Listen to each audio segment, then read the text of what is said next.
Всем доброго времени суток! Сегодня вам хочу показать способ, как перейти на новый клубок при вязании крючком, не делав при этом никаких узлов. Я уже показывала похожий метод для вязания спицами, там есть свои особенности. Если вы не видели, ссылка на мастер-класс будет в описании под этим видео.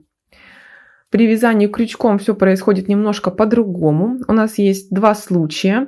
То есть мы можем переходить из столбика в столбик или, допустим, из столбика в воздушную петлю. Покажу вам оба этих случая. Если вам эта тема интересна, то, пожалуйста, сразу же поставьте лайк. Подписывайтесь на канал, если вы еще не подписаны.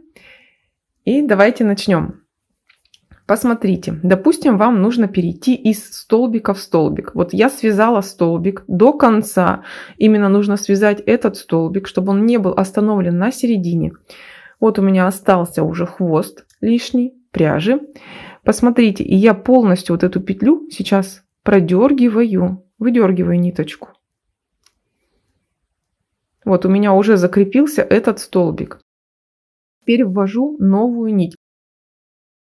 Я для большей наглядности возьму пряжу контрастного цвета. Берем новый моток. И посмотрите, вот видите, вот эта ниточка тянется из двух петелек. Вот они как бы две. Я ввожу крючок обратно в эти же петельки.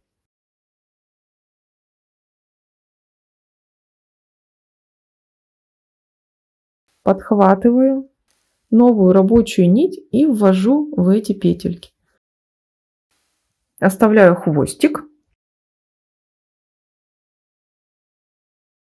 И дальше продолжаю новой рабочей нитью вязать по рисунку. У меня идет столбик с одним накидом. Провязываю накид. У меня осталось последние две петельки на крючке, то есть осталось провязать последний элемент столбика. И я беру хвостик от этой новой рабочей нити вместе с самой рабочей нитью и продергиваю. И хвостик вот так полностью выдергиваю. Как и в прошлый раз, когда мы закончили предыдущий клубок.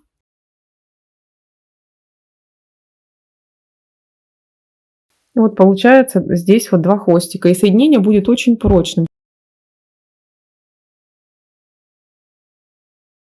Тут ничего никуда не выдернется уже. И эти хвостики мы потом просто с изнаночной стороны запрячем. Посмотрите, насколько прочное получается соединение. Я вот сейчас даже начну распускать. И у меня в этом месте будет стопор. То есть ниточки не выдернутся. Оп, видите, все. Дальше уже не распускается изделие. То же самое происходит, если вам нужно перейти, допустим, из столбика в воздушную петельку. Сейчас вам также покажу. Мы опять же связали столбик. У меня в данном случае столбик без накида. И выдергиваем остаток рабочей нити, подтягивая за петельку. Все, опять же, у нас столбик закрепился, никуда уже вязание не ползет. Ввожу крючок в две петельки, откуда тянется остаток рабочей нити.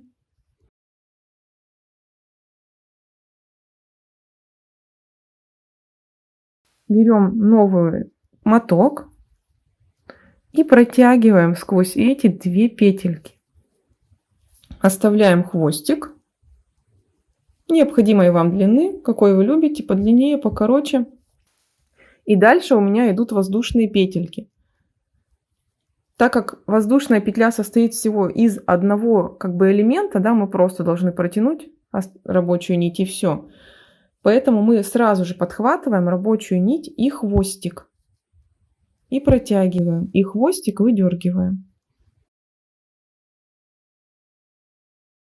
И все, и дальше продолжаем вязать наш узор. Получается два хвостика, которые прочно закрепляются. Вот смотрите, опять же, я вам давайте сейчас распущу.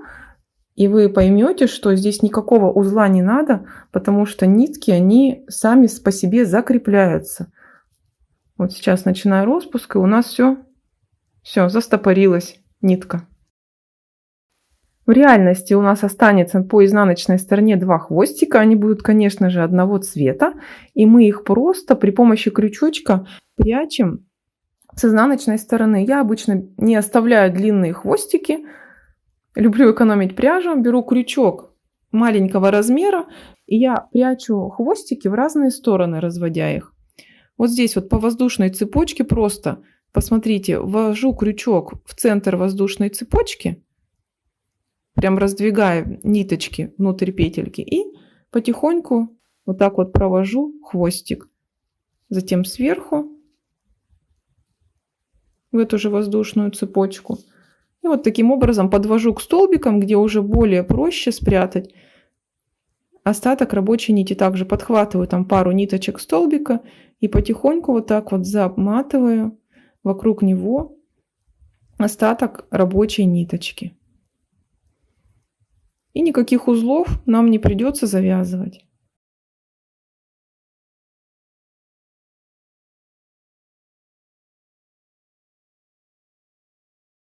Увели один хвостик и точно так же второй хвостик. Второй хвостик у меня сразу же идет возле столбиков. Просто прячу его, подхватывая ниточки столбика.